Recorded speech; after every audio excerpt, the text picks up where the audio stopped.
Dear student, आज हम अपना नंबर थ्योरी स्टार्ट कर रहे हैं। उसमें आपका फर्स्ट चैप्टर है डिविजिबिलिटी। ओके, डिविजिबिलिटी मतलब विभाज्यता। बट उससे पहले हमें एक इम्पोर्टेंट रिजल्ट के बारे में जानना है, प्रिंसिपल ऑफ मैथमेटिकल इंडक्शन। इसके बारे में आप क्लास +1 में भी पढ़ चुके हो। तो प्रिंसिपल ऑफ मैथमेटिकल इंडक्शन क्या कहता है कि वन आपका एस कोई सबसेट है पॉजिटिव इंटीजर्स का। Positive integers means 2, 3, 5, 7, 8। वन उसमें है, सेट में है। जब भी एन उस सेट में है, n+1 भी उस सेट में है, मतलब कोई भी इंटीजर है तो उससे नेक्स्ट भी एस में है। वन हम ऑलरेडी प्रूव कर चुके हैं, मीन्स 1 एस में है तो नेक्स्ट क्या हो गया, 2 भी एस में है, उससे नेक्स्ट 3, 4, 5। इट मीन्स ये तो सारे ही नेचुरल नंबर एस में आ गए, तो आपका एस ही किसके इक्वल हो गया, एन के इक्वल हो गया। तो ये हमारा रूल है प्रिंसिपल ऑफ मैथमेटिकल इंडक्शन का।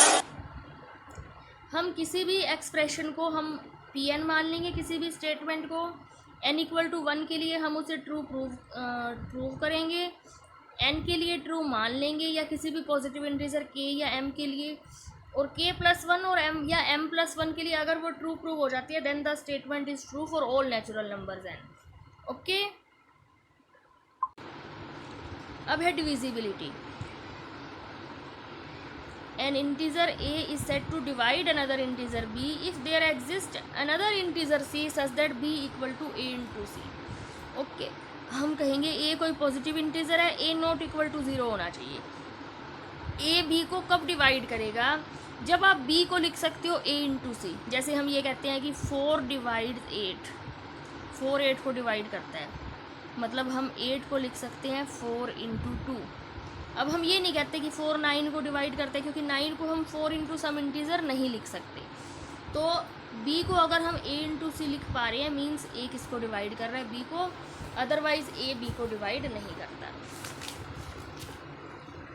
ओके, फॉर एग्जांपल देखो, 13 52 को डिवाइड करता है, -6 48 को डिवाइड करता है, लेकिन 4 9 को डिवाइड नहीं करता है। ओके, ये है। अच्छा, a डिवाइड 0, 0 को डिवाइड करेगा a। एक्चुअल में एवरी इंटीजर a जो है वो 0 को डिवाइड करेगा, क्योंकि 0 को आप a इंटू 0 लिख सकते हो। 1 हर एक इंटीजर को डिवाइड करता है, ये आपको पता है। हर एक इंटीजर खुद को डिवाइड करता है, means relation of divisibility is reflexive relation. Division is not everywhere defined in the set z of integers. मतलब हर जगह डिवीज़न जो है वो डिफाइंड नहीं है। सम इम्पोर्टेंट डेफिनेशंस, उसके बाद ये कुछ डेफिनेशंस है प्रॉपर डिवाइजर्स। देखो, कोई भी इंटीजर है, 4 है, 5 है, 1 4 को ही लेके चलो, 5 को लेके चलो, 1 और 5 हमेशा 5 को डिवाइड करेंगे। तो इसी तरह से हम कोई भी नॉन जीरो नंबर a ले लें, it is said to be proper divisor of b if a divides b and a not equal to +-1 और +-b। यानी b को +-1 और +-b हमेशा डिवाइड करेंगे। These are called improper divisors of b। इनके अलावा अगर कोई और डिवाइजर है, उनको हम कहते हैं प्रॉपर डिवाइजर। जैसे कि 16 है, 16 के डिवाइजर कलेक्ट करो, +-1, +-2, +-4, +-8 एंड +-16।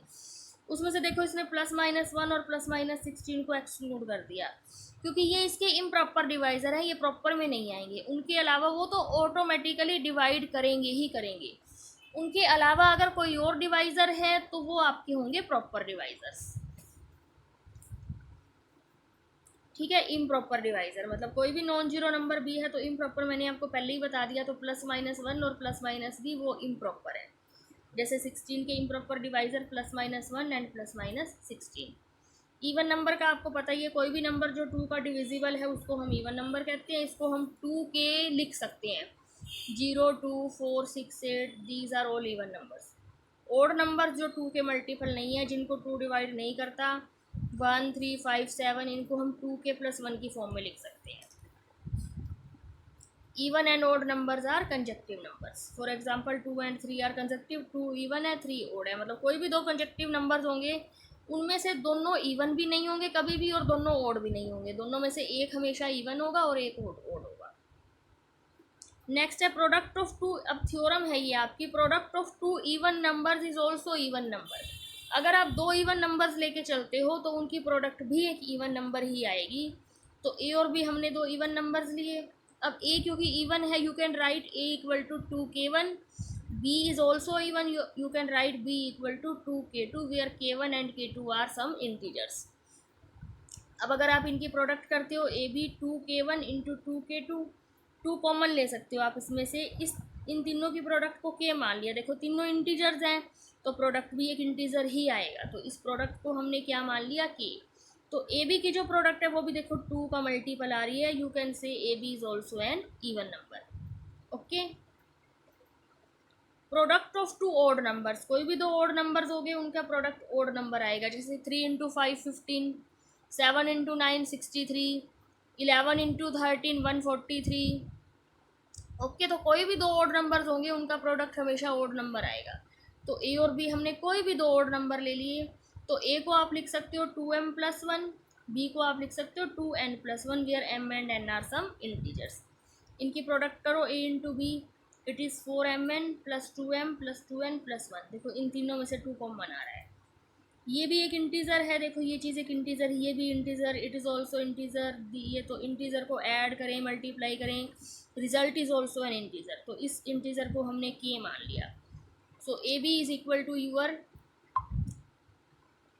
2k+1, तो ये भी देखो इसी फॉर्म का आ गया, 2 का मल्टीपल +1, तो 2 का मल्टीपल इवन हो गया, लेकिन जब आप उसमें 1 ऐड करोगे तो वो ओड बन जाएगा। तो product of a b is also an odd number. Okay, अब ये तो था दो इवन की प्रोडक्ट इवन होगी, ओड नंबर्स की प्रोडक्ट ओड होगी, बट अगर एक इवन और एक ओड हो तो क्या होगा, उसकी प्रोडक्ट हमेशा एक इवन नंबर आएगी। ओके, तो ए हमने एक इवन नंबर लिया तो ए इस टाइप का होगा 2m, बी हमने एक ओड नंबर लिया, बी इस टाइप का होगा 2n+1। जब हम इसकी प्रोडक्ट करेंगे 2m इंटू 2n+1, m को अंदर ले जाएंगे। अब ये भी एक इंटीजर है, इसको आप k लिख सकते हो 2k, ये देखो ये 2 आ रहा है कॉमन में। अब 2 अगर मल्टीप्लाई कॉमन में आ गया, मल्टीपल में आ गया, तो नंबर तो इवन ही पॉसिबल है। So product of a b is also an even number.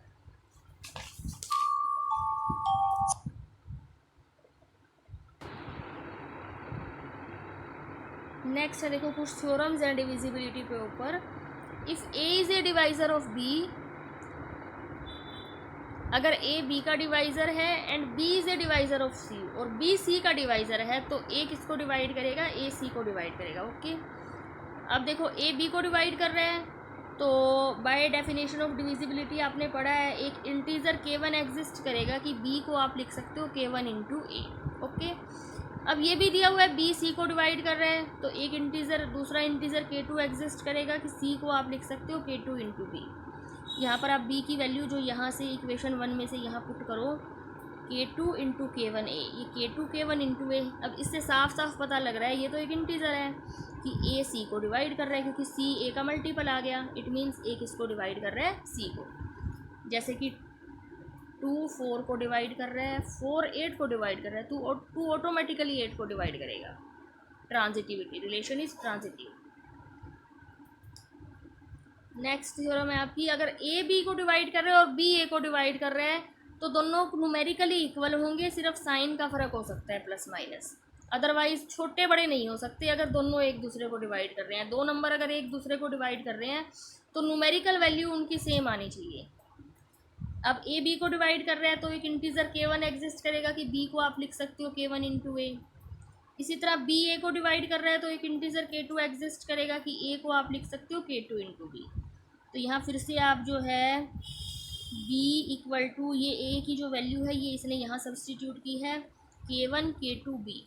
ठीक है, b से b कैंसिल हो गया, k1 इंटू k2 की प्रोडक्ट 1 आ गई। अब k1 और k2 क्या है, दीज आर बोथ इंटीजर्स, तो दो इंटीजर की प्रोडक्ट 1 आ रही है। अब बटे में तो हो नहीं सकते, फ्रैक्शन में तो आ नहीं सकते इंटीजर्स, तो तभी पॉसिबल है या तो दोनों की वैल्यू 1 हो या दोनों की वैल्यू क्या हो, -1 हो। तो अगर दोनों की वैल्यू 1 है तो b equal to a plus से आ जाएगा, और -1 है तो b equal to minus a हो जाएगा। ओके, और कोई सिचुएशन पॉसिबल नहीं होगी। नेक्स्ट थ्योरम है आपकी, इफ़ ए डिवाइड्स बी, अगर ए बी को डिवाइड कर रहा है तो ए बी इंटू के को भी डिवाइड करेगा, वेयर के इज़ एनी इंटीजर। यहाँ पे के क्या है, कोई इंटीजर है। देखो ए बी को डिवाइड कर रहे हैं तो you can write b equal to A into some integer c, k से बोथ साइड मल्टीप्लाई कर दी, ठीक है। अब सी इंटू के को इसने डी मान लिया, तो b k equal to a d, it means a किसको डिवाइड कर रहा है, बी इंटू के, क्योंकि बी के ए का मल्टीपल आ गया। ओके, नेक्स्ट थ्योरम देखिए, ए बी को डिवाइड कर रहा है और ए सी को भी डिवाइड कर रहा है, तो ए बी प्लस सी को भी डिवाइड करेगा और बी माइनस सी को भी करेगा। नाउ ए बी को डिवाइड कर रहा है तो बी को आप लिख सकते हो ए इंटू के वन, ए सी को भी डिवाइड कर रहा है तो सी को आप लिख सकते हो ए इंटू के टू। ओके, अब बी प्लस सी करो, बी प्लस सी आपका हो जाएगा प्लस माइनस सी इकट्ठा कर लिया, ए k one plus minus A k to, A common आ गया। अब बी प्लस माइनस सी भी ए का मल्टीपल आ गया, मीन्स ए डिवाइड कर रहा है बी प्लस माइनस सी। ओके, मतलब इजी इजी से छोटे छोटे से थ्योरम्स हैं, डायरेक्ट डेफिनेशन ऑफ डिविजिबिलिटी अगर आपको क्लियर होगी तो इनमें कोई प्रॉब्लम नहीं आनी चाहिए आपको। नेक्स्ट थ्योरम है, ए बी को डिवाइड कर रहा है एंड ए सी को भी डिवाइड कर रहा है, तो ए बी के मल्टीपल प्लस सी के मल्टीपल को भी डिवाइड करेगा। यहाँ एक्स और वाई कोई भी इंटीजर हो सकते हैं, यानी बी का कोई भी मल्टीपल आ सकता है, सी का भी कोई भी मल्टीपल आ सकता है, उनको ऐड करेंगे तो ए उसको भी डिवाइड करेगा। अब ए अगर बी को डिवाइड कर रहा है तो एक इंटीजर के वन एग्जिस्ट करेगा such that B equal to a k one. Similarly ए सी को डिवाइड कर रहा है तो एक इंटीजर के टू भी एग्जिस्ट करेगा such that c equal to a k two. अब अगर हम b x plus c y करें, a k one x plus a k two y, a common आ गया। अब b x plus c y भी देखो ए का मल्टीपल आ गया, तो ए किसको डिवाइड कर रहा है, B x plus c Y को भी डिवाइड कर रहा है। ओके, ये तीन चार क्रोलरीज हैं। If c equal to zero, अगर सी ज़ीरो हो जाए और then a divides b and a divides c implies a divides b x.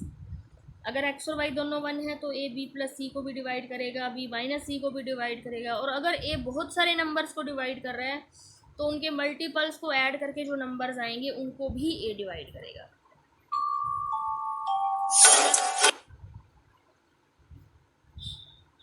Okay,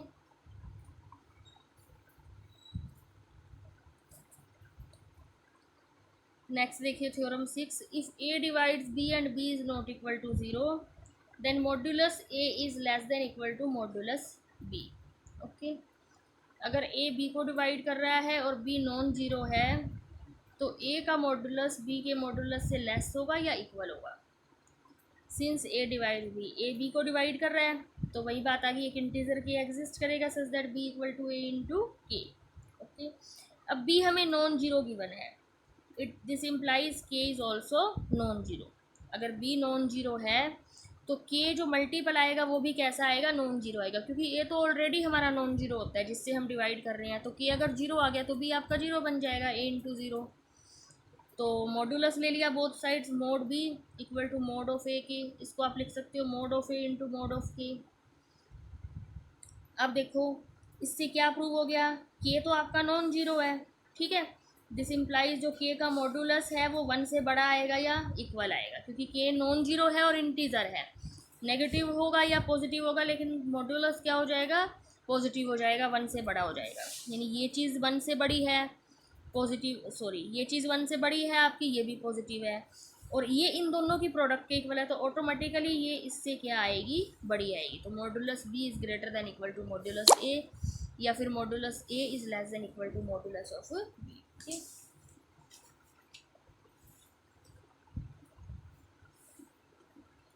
next theorem है आपकी, if a divides b, A B को डिवाइड कर रहा है और बी आपका ए से छोटा है, where A and B are non negative integers then B equal to zero.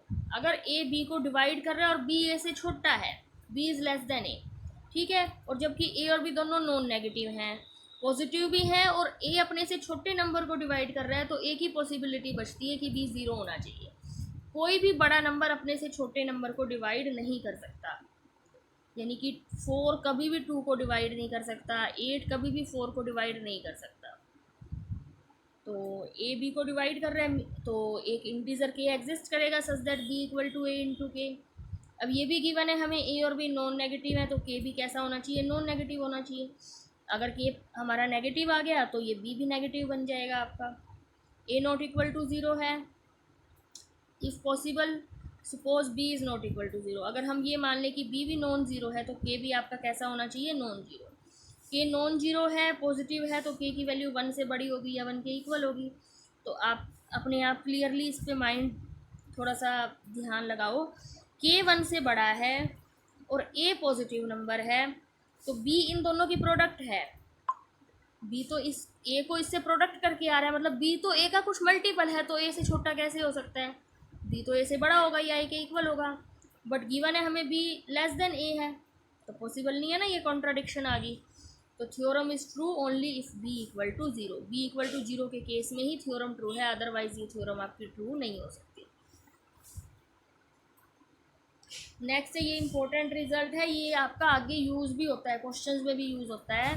Product of any R consecutive integers is divisible by R factorial.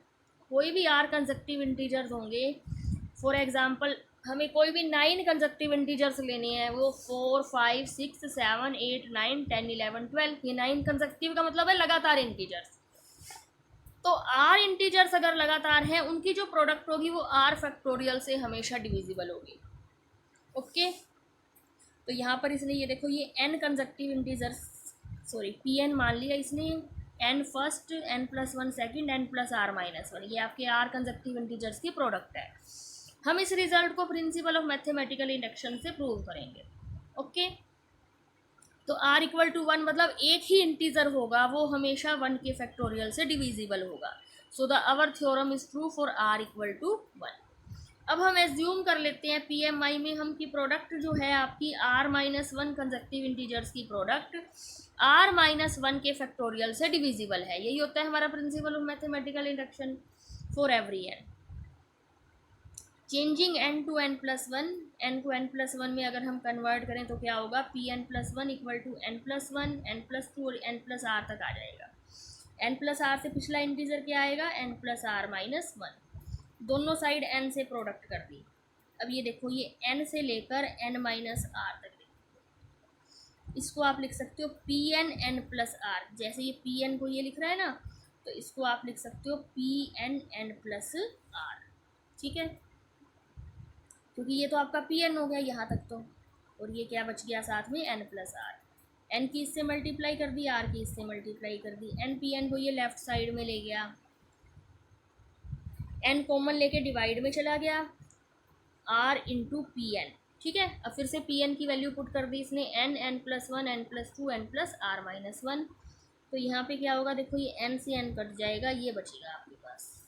तो P N plus one minus P N आपका आ गया R into P, इसको P मान लिया। अब ये क्या है, देखो ये R minus one consecutive integers की प्रोडक्ट है। तो हम प्रूव कर चुके हैं, प्रोडक्ट हम मान चुके हैं पी एम आई से कि r minus one consecutive integers की जो प्रोडक्ट होगी वो आर माइनस वन के फैक्टोरियल से डिविजिबल होगी। So this is divisible by r minus one factorial, so you can write it as k into r minus one factorial.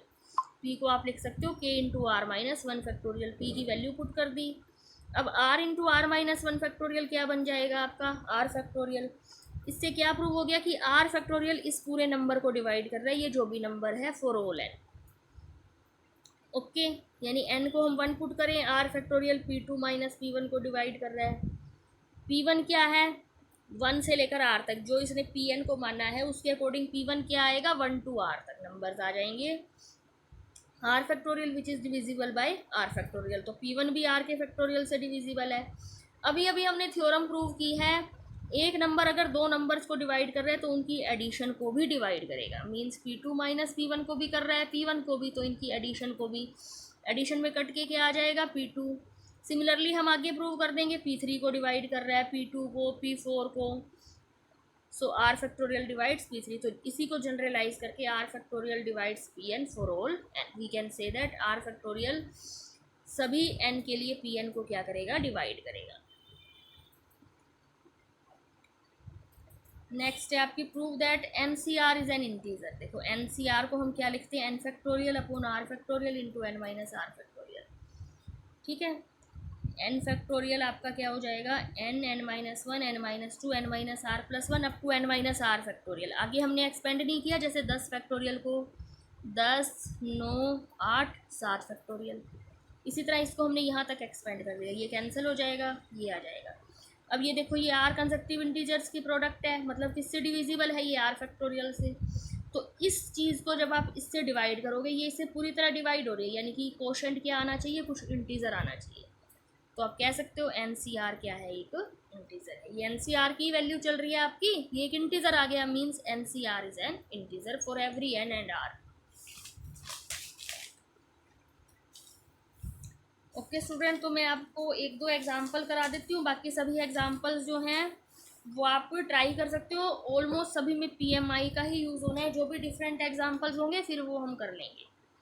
तो example number 1 है, using principal of mathematical induction prove that 3 की 2n + 2 - 8n - 9 is divisible bye 64।